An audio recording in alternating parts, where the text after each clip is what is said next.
ನೋಡಿ ತುಂಬ ಜನಕ್ಕೆ ಊಟಿ ಆ್ಯಪಲ್ ಅನ್ನೋದು ಇಷ್ಟ ಇರುತ್ತೆ. ಬಟ್ ಇದು ಊಟಿ ಆ್ಯಪಲ್ ಎಲ್ಲ ಟೇಸ್ಟ್ ಎಲ್ಲ ಸೇಮ್ ಇರುತ್ತೆ. ಬಾರೆಹಣ್ಣು ಅಂತ ಕರೀತಾರೆ ಕನ್ನಡದಲ್ಲಿ.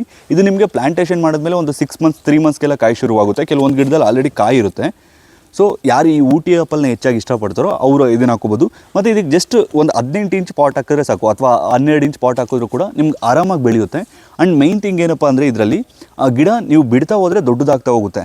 ಸೊ ನಾರ್ಮಲ್ ಗ್ರಾಫ್ಟೆಡ್ಗೂ ಮತ್ತು ದೊಡ್ಡ ಗಿಡಕ್ಕೂ ಇವಾಗ ತುಂಬ ಜನ ಡೌಟ್ ಕೇಳಿದಂಥದ್ದು, ಇವಾಗ ಈ ಗಿಡಗಳನ್ನು ಟೆರೆಸ್ ಮೇಲೆ ಅಥವಾ ಎಲ್ಲಾದ್ರೂ ಹಾಕಿದ್ರೆ ದೊಡ್ಡದಾಗಲ್ವಾ ಅಂತ. ಸೊ ನೀವು ಸ್ಟಾರ್ಟಿಂಗಲ್ಲೇ ಕಾಯನ್ನು ಎಕ್ಸ್ಪೆಕ್ಟ್ ಮಾಡಿದ್ರೆ ಗಿಡ ಗ್ರೋತ್ ಅನ್ನೋದು ಆಗೋದಿಲ್ಲ. ಸೊ ಇವಾಗ ಎಕ್ಸಾಂಪಲ್ಲು ಇದನ್ನು ಕಿತ್ತಾಕಿದ್ರೆ ಈ ಗಿಡ ಅನ್ನೋದು ಗ್ರೋತ್ ಆಗುತ್ತೆ. Simple concept. ಸೊ ನೀವು ಕಾಯನ್ನು ಎಕ್ಸ್ಪೆಕ್ಟ್ ಮಾಡಿದ್ರೆ ಗಿಡ ಗ್ರೋತ್ ಆಗಲ್ಲ.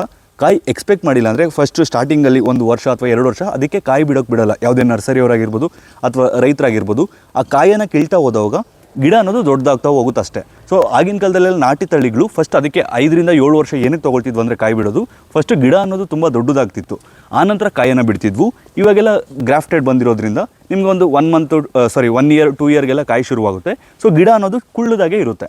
ಸೊ ನಿಮಗೆ ಗಿಡ ದೊಡ್ಡದಾಗಬೇಕಂದ್ರೆ ಕಾಯಿ ಬಿಡಬೇಡಿ, ಇಲ್ಲ ಕಾಯಿ ಫಸ್ಟ್ ಬೇಕು ಅಂದರೆ ಆರಾಮಾಗಿ ಕಾಯಿ ಕಿತ್ಕೊಂಡು ತಿನ್ನಿ. ಗಿಡ ಅನ್ನೋದು ಚಿಕ್ಕದಾಗೆ ಇರುತ್ತೆ. ಸೊ ಈ ಗಿಡ ಬೇಕು ಅಂದರೆ ನಿಮ್ಗೆ 300 ರೂಪಾಯಿ ಆಗುತ್ತೆ. ಮೇಲೆ ಕಾಣ್ತಿರುವಂಥ ವಾಟ್ಸಪ್ ಮಾತ್ರ ಇರುತ್ತೆ ಆ ನಂಬರ್ಗೆ ಕಾಂಟ್ಯಾಕ್ಟ್ ಮಾಡಿದ್ರೆ ನಿಮಗೆ ಗಿಡವನ್ನು ಕಳಿಸ್ಕೊಡ್ತೀವಿ. ಈ ಡೆಲಿವರಿ ಚಾರ್ಜಸ್ 200 ರೂಪಾಯಿ ಆಗುತ್ತೆ. ಬೆಂಗಳೂರು ಮತ್ತು ಮೈಸೂರು ಎಲ್ಲ ಕಡೆ ಈ ಗಿಡ ನಾವೇ ಡೆಲಿವರಿ ಕೊಡ್ತೀವಿ, ಬೇರೆ ಕಡೆ ಕೊರಿಯರ್ ಮೂಲಕ ಕಳಿಸ್ಕೊಡ್ತೀವಿ.